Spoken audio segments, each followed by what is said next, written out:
Bon Olivier, félicitations pour cette victoire. Merci. Qui a mis du temps, je veux dire peut-être une mi-temps à se dessiner. La première mi-temps un peu accrochée, début de match compliqué, moins 10. Vous avez enchaîné sur un 10-0 d'ailleurs. Comment cette rencontre s'est déroulée de ton point de vue? Après, on savait qu'on avait face à nous une équipe de Tarbes avec de bonnes joueuses, avec des joueuses plein de talent et tout ça, et on savait que c'est mené de main de maître. Donc elles nous ont attaqué sur des choses qu'on aurait pu mieux contrôler, mais qu'on n'a pas fait. Et elles ont su vraiment aller dans ces espaces-là. Je pense que notamment sur l'aspect du repli défensif et tout ça, on a été en difficulté sur ce début de match. Après, on est arrivé à corriger ça, mais bon, il n'empêche qu'on se met en grande difficulté sur le début. Après, bon, voilà, on arrive même si on a une adresse très faible ce soir, et avec des très bons tirs pourtant, mais bon, on arrive malgré tout à rester avec, et ça c'est plutôt une bonne nouvelle. Et puis voilà, sur la deuxième mi-temps, quand on a monté un peu, on a corrigé 2-3 trucs évidemment, mais quand on a monté le niveau défensif, ça a été mieux, même si sur la fin de match on se relâche, et on voit que dès qu'on se relâche, cette équipe est vraiment bien, donc il faut être vigilant. C'est une équipe que vous avez peut-être rencontrée un petit peu plus tard dans les playoffs. Je sais pas comment vont se situer les tirages c'est pas les tirages au sort, mais le ranking final. On n'est pas encore, enfin, cette équipe de Tarbes, vous la découvrez encore plus. Il y a des jeunes qui émergent chaque année, qui se révèlent à Tarbes. Aujourd'hui, cet effectif de Tarbes, il surprend plus. Non, il ne surprend plus. Après, bon, enfin, on connaît le truc. Bon, on sait. Voilà, Dominique Malonga, beau être jeune, c'est quelqu'un qui est très très fort et qui peut être dominant. Marie-Paul Faup aussi. De notre côté, moi j'ai adoré en fait le match de Pauline Astier, quoi, parce que non seulement elle est apte à scorer, mais en plus elle fait jouer son équipe, quoi. Et ça, je veux dire, c'est vraiment, voilà, l'apanage des grandes joueuses qui peuvent jouer dans des grandes équipes et tout ça. C'est que non seulement elle est capable d'être performante individuellement, mais elle est aussi capable d'être performante dans le fait de faire jouer son équipe. Et voilà, elle montre depuis 2-3 matchs qu'elle prend une stature qui est encore très haute, et donc je suis très fier d'elle. Donc quand on parle des jeunes joueuses, il y en a pas que d'un côté, quoi, il y en a aussi de l'autre. Et je peux vous dire que ce qu'est en train de montrer Pauline, et ce qu'elle est en train de franchir comme cap et tout ça, ça fait plaisir. D'autant plus ce soir pour elle devant sa famille ici, ses parents étaient là. Ouais, bien sûr. Après, elle vient chaque année, elle a envie de performer peut-être, etc. Mais là, c'est pas juste, ça lui est arrivé des fois de vouloir être bonne, etc. Mais c'est pas dans ça qu'elle est la meilleure, quoi. Elle est la meilleure quand elle est elle, quand elle fait jouer son équipe, quand elle saisit les opportunités. Et elle fait encore 7 passes décisives ce soir. Elle montre qu'elle peut encore être présente au rebond. Elle fait 7 rebonds. Bon, elle fait un match hyper complet. Il n'y a pas que prendre quelques situations d'agressivité ou de tir, etc., quoi. C'est que elle noircit tout avec un temps de jeu qui est à 25, et encore une fois, bon, si elle joue, il y en a plein qui font des stats en jouant 35, 36 minutes, etc., quoi. Là, Pauline, ce qu'elle arrive à faire, c'est sur 25, être capable de défendre très très fort, être capable de leader son équipe, être capable de continuer à être agressive. Bon, voilà, en ce moment, vraiment, pour moi, c'est vraiment un step-up qui est effectué. Je souhaite le garder le plus longtemps possible. Dernière question, Olivier. Encore une fois, on peut comparer les deux équipes sur ce point-là. À Tarbes, sur le banc, il y a une légende, on va les appeler comme ça, Isabelle Yacoubou. Puis de votre côté, il y a Elodie Godin aussi, qui est là en team manager. Quel est le rôle d'Elodie? Est-ce que, justement, d'avoir une vétérane, mais enfin une dame d'expérience comme ça au milieu de cette équipe, c'est précieux pour toi? Ah, bien sûr, c'est précieux dans la gestion au quotidien, c'est précieux dans des fois voilà, de prêter une oreille attentive et tout ça. On sait que Elodie a toujours été quelqu'un qui a rassemblé les joueuses de son équipe. Moi, j'ai eu la grande chance d'en profiter pendant 6 ans. Elle fait qu'il y a du lien qui se crée en fait entre les joueuses, et le fait de rester proche et tout ça, ça lui permet justement de garder et de veiller à avoir toujours une oreille attentive, à savoir quand les gens ont voilà, un petit coup de mou, un truc comme ça, d'être capable d'aller donner un petit mot. Pas uniquement sur le basket, on sait très bien que bon, le basket, toutes ces joueuses qui sont là, qu'elles soient jeunes ou anciennes, etc., elles connaissent le jeu de manière très très bien, mais c'est tout ce qui peut être à côté. Et on sait quand on est que ce soit Isa, que ce soit Hello, elles ont vécu beaucoup de choses et donc elles sont à même, voilà, de pouvoir donner des bons conseils, je pense, à ces joueuses. Merci Olivier et bonne continuation. Merci beaucoup. Bon Camille, ce soir c'était un gros morceau qui était au Quai de la Dour, l'équipe de Bourges, et malgré une ambiance de feu ici au Quai de la Dour, c'est une défaite. Quelle est ta réaction un petit peu à chaud? Déjà c'est vrai que j'aimerais souligner que c'était à guichet fermé, donc ça franchement pour nous c'est juste fou de voir tout ce monde qui nous supporte et qui est avec nous tout le match quoi qu'il arrive. Après c'est vrai que Bourges c'est une super équipe, c'est une des meilleures équipes du moment, voire la meilleure équipe, donc à chaud, il y a forcément de la déception parce qu'on se dit toujours qu'on aurait pu faire mieux, que les 2-3 balles perdues, 2-3 paniers ratés, on aurait pu les mettre et gagner, mais je pense que après la désillusion, on va dire, de la semaine dernière à Montpellier, on s'est bien remis sur les rails et du coup c'est un bon match, on fait vraiment un bon match. Je suis fier du match qu'on fait. Selon toi, qu'est-ce qui a manqué à ton équipe? Parce qu'il y a eu l'adresse au début du match qui vous a permis d'avoir jusqu'à 10 points d'avance. Forcément, une adresse, ça dure peut-être pas 40 minutes, mais il aurait fallu compenser par quoi pour tenir une telle équipe de Bourges? Je sais pas, comme je dis, des fois, quelques paniers loupés à des moments clés, quelques balles perdues à des moments clés, et puis après, peut-être, on voit qu'à la fin, on arrive à se remettre dedans et à revenir, donc peut-être ce moment-là, essayer de l'avoir un peu plus tôt, mais après, sinon... ouais, voilà. Bon là, l'équipe de Tarbes se projette vers les playoffs. C'est l'enchaînement de ces matchs à haut niveau qui va vous propulser justement vers l'enjeu final. Vous avez les ambitions? Oui, bien sûr, on a des ambitions. De toute façon, on va pas en playoff pour perdre. Ça, c'est clair et net. Après, déjà, le projet, c'est déjà de gagner à Angers la semaine prochaine pour nous se placer le mieux possible pour les playoffs. Et après. Pour nous, l'objectif de base, c'était de finir dans le top 8, donc c'est fait. Maintenant, c'est que du bonus. La suite, les playoffs, ça sera que du bonus.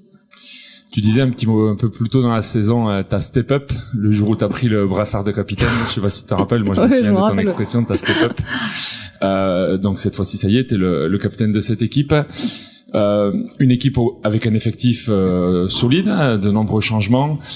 Comment tu te sens, toi? Comment tu te situes au milieu de cette troupe en tant que capitaine de l'effectif tarbais? Je pense que j'ai réussi à prendre ma place au fur et à mesure de la saison. Après, en dehors du terrain, voilà, je suis pas toute seule à mener l'équipe. Je suis bien entourée et c'est l'énergie positive qui s'émane de l'équipe, on va dire, qui fait que j'arrive à trouver ma place. Et sur le terrain, je me sens de mieux en mieux. J'ai l'impression que je progresse et donc ça c'est super positif pour moi. Dernière question, Camille. À la fin du match, je vois le président de la Fédé, Jean-Pierre Suta, qui te salue. Bon, tu es sélectionné en 3-3. D'avoir ce beau monde, entre guillemets, dans les tribunes, ça rajoute quelque chose ou vous en faites abstraction? Je vais parler pour moi, mais moi, je fais totalement abstraction de ça. Et je pense que l'équipe aussi. Peut-être au début du match, mais après, une fois que le match est lancé, non, en fait, on se concentre que sur nous, l'état d'esprit qu'on doit avoir, et franchement, non, ça change rien du tout. Bon, bonne récup, et puis merci. Bon match à Angers. Ouais, merci. Bon, François, on connaissait dans la Casa des Papel El Professeur, et puis là, t'as été baptisé par Olivier Lafargue, El Professeur de la Ligue féminine. Il est gentil et il est pas flatteur. Et c'est ce que j'apprécie chez Olivier. On a parlé ce matin. D'abord, j'apprécie le travail qu'il fait. Il a fait me construire une belle équipe. Il les fait bien jouer. Et je mettrais peut-être une petite pièce sur cette équipe-là. C'est vraiment bien. Armé un petit peu partout et qui sait comment jouer aujourd'hui. Donc, et puis on se connaît depuis je l'ai connu très très jeune. Et moi, j'étais beaucoup plus jeune. Donc, il a ce respect pour les anciens. Ça fait de la peine à le dire. Hein. C'est comme ça, c'est le temps qui passe. Mais il est sincère. Donc, professeur, j'aime pas beaucoup. Je suis fils d'enseignant, j'ai pas beaucoup aimé l'enseignement. Mais c'est sympa. Bon, je te relance sur le match. Un bon début de match. Plus 10. Et puis à un moment donné, ça a changé de camp. Plus 10, un 10-0 de l'autre côté qui a retourné le match. À un moment donné, quand on fait des paris, on n'est pas toujours sûr de les réussir. C'est un peu le même phénomène qu'à Basketland. On avait commencé en zone, on les a plutôt fait déjouer. Mais quand on a une équipe aussi expérimentée que cette équipe-là, à un moment, ça se retourne contre vous. Donc c'est un peu ce qui s'est passé. Mais on a surtout failli, au-delà du fait de peut-être pas changer de défense assez tôt, mais bon, je vais pas remettre en question mon coaching, je trouve que j'étais excellent ce soir. Une plaisanterie. Moi aussi. Toi aussi, t'as été comme nous tous excellents à Tarbes. Non, je pense qu'à un moment, on s'habitue à la zone, et puis on trouve un peu d'adresse, et surtout le rebond. Surtout le rebond, on a été laminé, ils ont pris 8 rebonds, qui nous ont coûté 11 points en première mi-temps, c'est énorme.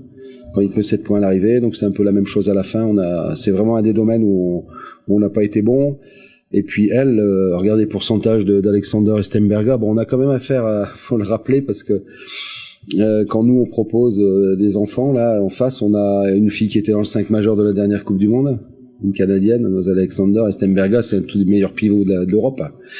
Donc elles ont eu la chance de jouer contre ces gens-là, elles ont eu la chance de montrer ce qu'elles pouvaient faire, mais à un moment, l'expérience, la qualité à parler, on a vraiment été fort dominé par, en tout cas pas que par les deux, mais dans le jeu intérieur, on a vraiment beaucoup souffert aujourd'hui.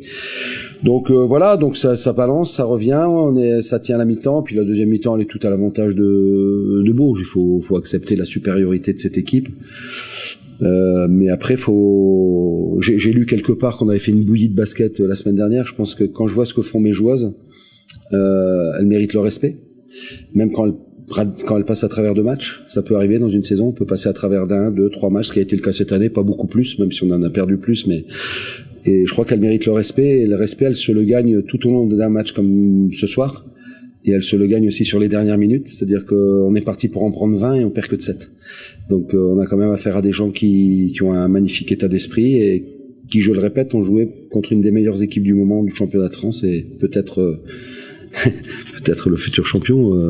Les gens se débrouilleront entre eux après pour aller gagner les titres, mais moi je suis assez satisfait de la réaction après le match de la semaine dernière, et puis de ce qu'on a montré aujourd'hui. On a montré le visage de Tarbes.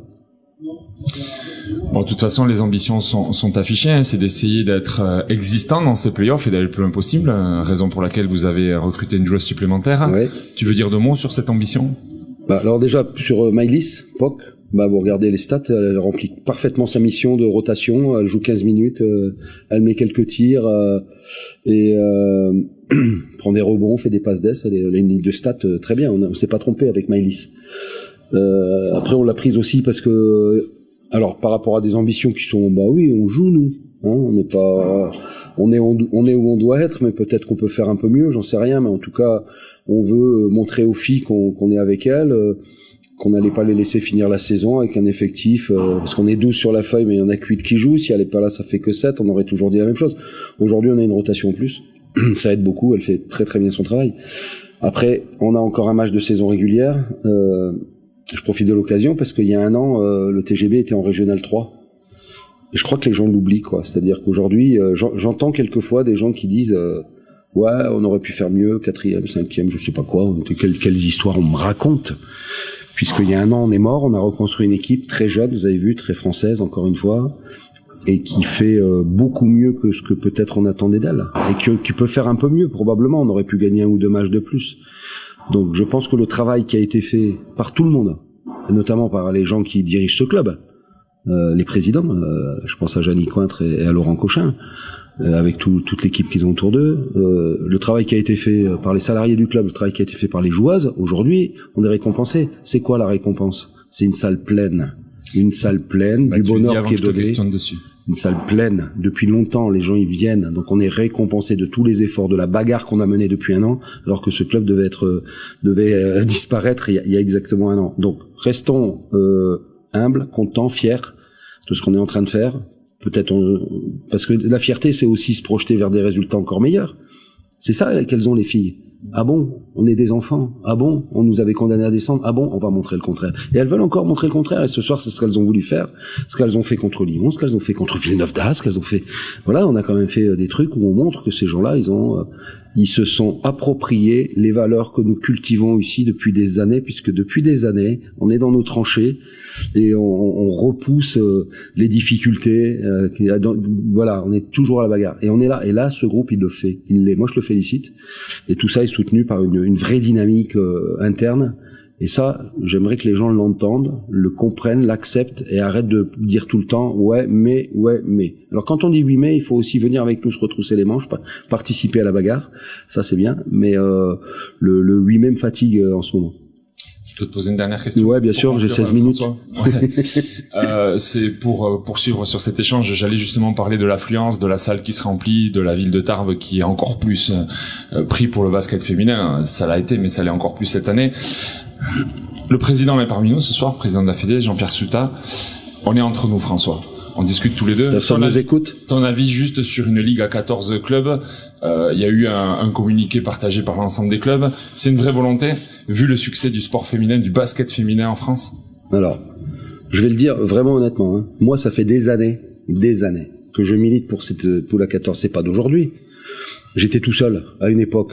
Personne accompagné, les clubs d'Euroleague, pas machin. Bon, aujourd'hui, tout le monde a l'air d'être d'accord pour une poule à 14. Bah, bien sûr qu'on est d'accord pour une poule à 14. Que le combat soit mené par les clubs, tous les clubs de Ligue 2, Ligue 1, etc.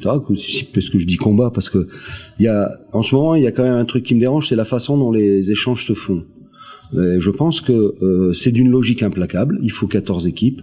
Et je crois que des deux côtés, c'est-à-dire de ceux qui veulent moins, ceux qui veulent pas, je crois qu'il y a un terrain d'entente à trouver. Faire face à l'évidence, accepter l'évidence, et puis mettre les choses en place correctement. Mais tout ça dans un dialogue qui me semblerait intelligent, constructif, voilà. Et quelquefois, aujourd'hui, moi, je me mets plus. J'étais en avant, j'ai vraiment ramassé. À titre personnel, j'étais mal accueilli par les instances, etc., parce que je répétais toujours la même chose. Aujourd'hui, je continue à affirmer qu'il faut une poule à 14.